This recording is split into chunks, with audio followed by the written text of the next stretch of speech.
Marie de Médicis, la régente du royaume de France et veuve d'Henri IV, marie son fils le jeune futur Louis XIII avec Anne d'Autriche.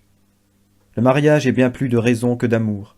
Le jeune Louis n'apprécie guère ni son épouse ni sa mère. Le 24 avril 1617, il prend le pouvoir de force et fait exiler sa mère. Un homme va marquer son règne par son influence, le cardinal de Richelieu.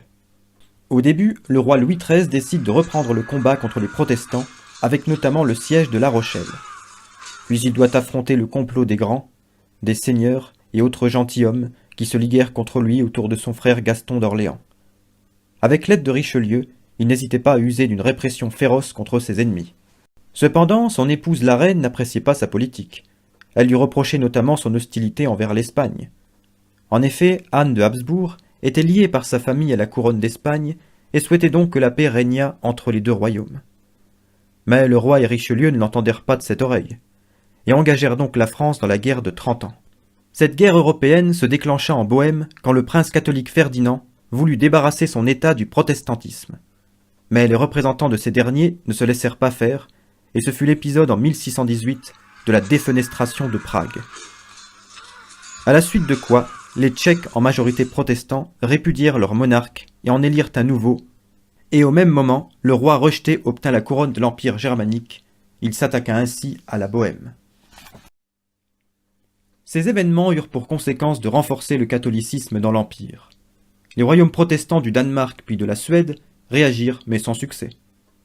En 1635, Richelieu engagea la France dans le conflit, mais pas pour combattre les protestants. La France craignait surtout l'Espagne, alliée des Habsbourg, et qui encerclait la France avec ses possessions. À Ferdinand II succéda le nouvel empereur Ferdinand III. La France et la Suède s'allièrent pour le combattre. D'un autre côté, la France attaqua l'Espagne et lui enleva l'Artois et le Roussillon. L'empereur finit par déposer les armes et les traités de Westphalie furent signés en 1648 entre les belligérants.